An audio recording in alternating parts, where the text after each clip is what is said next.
Hello and welcome to Bridgerton. We're going to have the full tour today. Actually, I'm just joking. We look like we're in a home somewhere in the French countryside, but we're in a place you wouldn't guess unless you just read the title and cheated. We are actually in Guatemala City. And today we're in an exclusive gated community called Casa y Campo. The range of homes here is mostly 1 million plus. And here we're in a very interesting home with a lot of French influences. We have a main house in front of us, and to the side we have a guest house. So let's go on a tour and get to see a little bit more.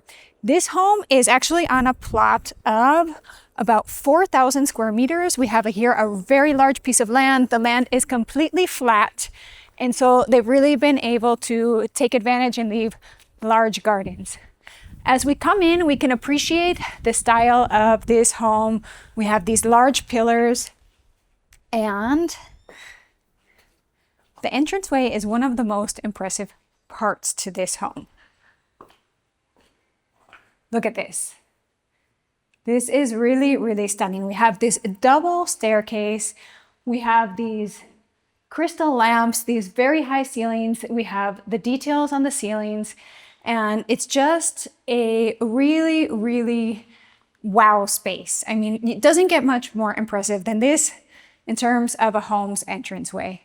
So I'm going to show you guys a little bit more down here. Then we're going to take a look outside because I have a surprise for you. I want you to stay tuned because the backyard of this house is something quite special.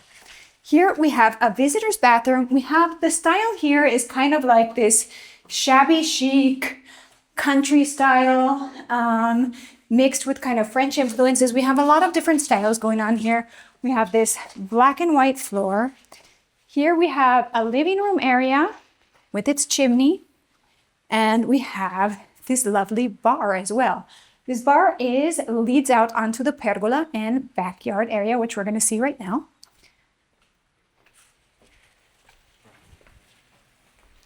I told you I had a surprise for you. This area is just amazing, isn't it?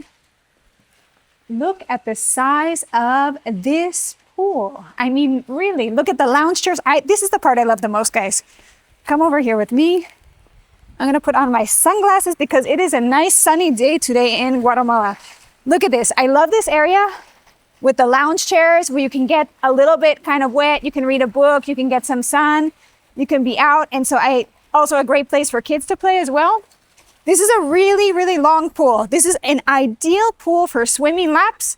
Look at the length of this. This is like for somebody, you really want to get a good workout in the pool. This is the pool to do it in. Back beyond here, we actually have even more garden, but it's separated because the owners of this property have a lot of dogs. So they have a great place to keep their dogs, to keep the yard mess free from dog mess, and it's completely separated. Here,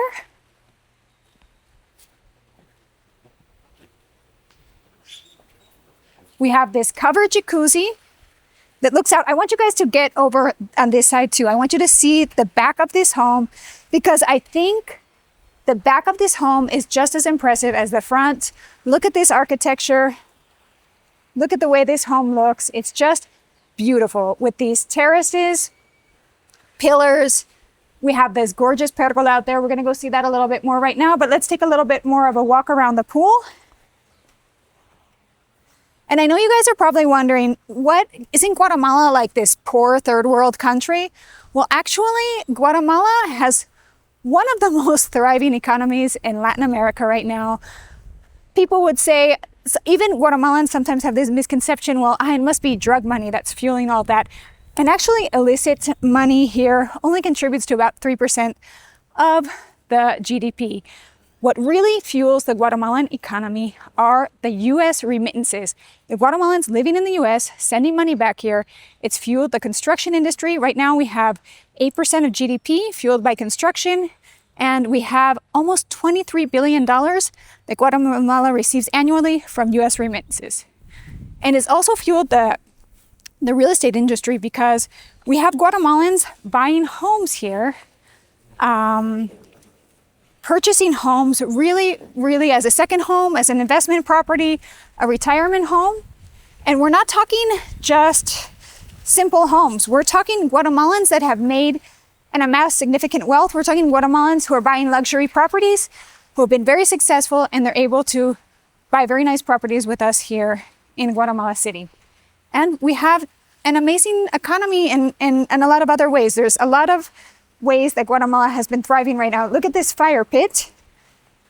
I love this in the center of the pool as well. This is a really cool area. We have this outdoor space. I'm gonna sit down and just soak it in for a minute. We have this chimney here.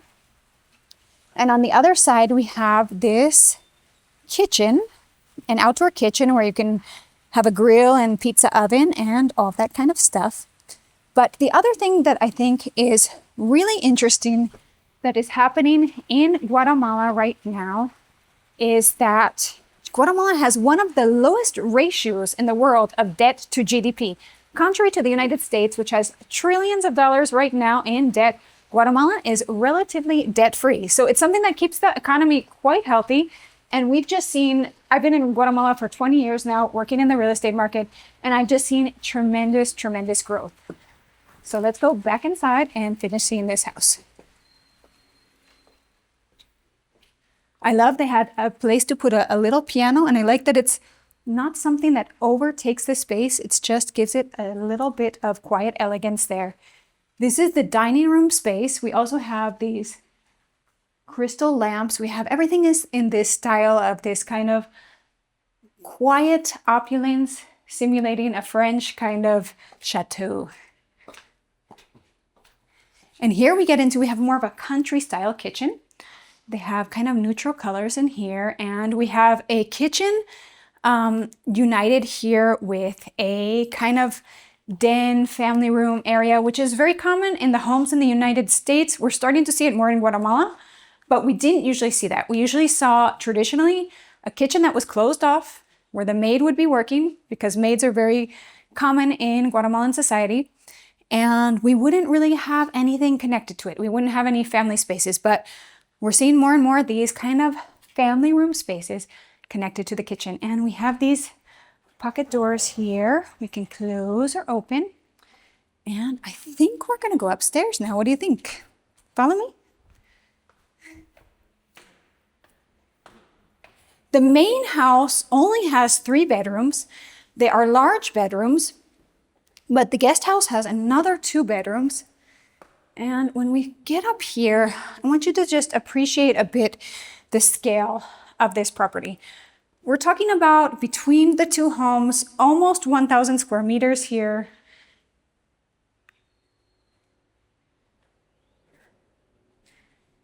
And up here we have this family room space. This is an area, a kids play area, a place to watch TV. They don't have it decorated so much right now, but it's a big space to keep open as well. And let's see this back terrace, because this is the area we were seeing from the pool. And here you can get a really good view of the pool as well. And actually in a home like this, some of these larger homes, you might even see people having 2 or 3 employees, maybe 2 live-in maids or live-in maid and a live-in nanny. Sometimes people also have a driver and a gardener full-time. It's very common to have several home domestic employees here. Because with homes this size, you need a lot of people to help you to take care of them. So we're gonna see the kids' bedrooms here. The interesting thing they did here is taking advantage of the high ceilings, because we saw in that entranceway, we had very high ceilings. All the kids' rooms have a mezzanine area. And so it really gives them a double space. We have here below, we have a nice sized bedroom leading out into the terrace. We also have these walk-in closet, a bathroom, and then we have the mezzanine space. The other room is pretty similar. Let's just take a walk in there quickly.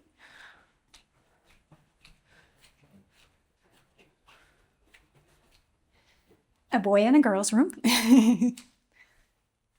And here we have the same style of bedroom, same mezzanine. It's just Jack and Jill backwards. Each is a mirror of each other. And I'm gonna take you guys into the master suite right now. Let's take a look here. This is also a nice size bedroom. We also have the mezzanine space here. I think this is an ideal space. They have it set up as kind of a office space, storage space. I think it's perfect really to have your home office that you're gonna have in your bedroom. It makes it convenient. You don't have noise of the kids or distractions. And here we have a very nice size walk-in closet. I love this piece they put in the middle because I think it's just such a nice detail when you're getting dressed, that you can sit down on this, or you can lay out your clothes for the day. You can see what you're gonna wear. I think it's just a really practical feature in an island, and also serves as storage below. So it's really, really useful in all ways. And here we have the master bathroom. I love this spacious bathroom. Here they got a jacuzzi, a double shower, a separate room for the toilet, which is always a plus. And I think they got a lot in this space. We also have the double sinks, plenty of counter space, also a exit to that front terrace. And so it's a pretty complete space. What do you guys think? Okay, so we're back outside again, and I just want to show you, before we take a look at the guest house, I want to show you the dimensions of this garden, because we didn't walk all the way over here when we were out by the pool. But look at the size of this lot. And actually, you could even have fruit trees. You could have your own organic garden here. I think this would be a really great place to do some organic gardening. You could do your produce here. You could even have some chickens or some farm animals. I know a lot of our viewers are into living off the grid and living naturally, but you don't want to give up the luxury either, right? So this is a perfect property where I think you could do something like that. And you can see the space where they have an area for their dogs. But yeah, I would do some fruit trees to give it a little bit of shade, and I would put in a space for all of my organic produce throughout the day. So let's go walking over here. I'm going to show you guys a little bit the area of the guest house. I love this tree. Isn't this just such a beautiful eucalyptus tree in front of the guest house? And also on the garage area of the guest house, you can also see this beautiful hanging flower vines hanging down. Just gorgeous. But I think this tree just really frames this guest house. This is a guest house. I think we're gonna have to go in the other way, but I just wanted you guys to take a look at this because I think this tree really just frames it and gives us such beauty. Okay, so I just got a look in the guest house. I'm actually not gonna be able to show it to you guys because it's right now, the mother-in-law and her sister are living there. And actually, this is just the perfect in-law house. It has 2 bedrooms. It has 1.5 baths, its own living room, dining room, kitchen, and laundry area. It's really the perfect small house if you have a parent, mother-in-law, child, somebody that wants to live separate but live close by. And also, I love the framing here. Again, we have a eucalyptus tree. The landscaping is just perfect, and it's a really, really cute little house. So with that, we're almost done. So before I let you go, don't forget to subscribe to my YouTube channel. I'm new here, Luxury Homes by Brian, but I'm really, really passionate about architecture, design, decoration, and all the things related to real estate. I've been in real estate for 20 years in Guatemala. And for me, this has taken me on a journey that is way deeper than just selling you properties. It's about really appreciating homes, Airbnbs, hotels. So I'm going to be taking you guys to a lot of amazing places.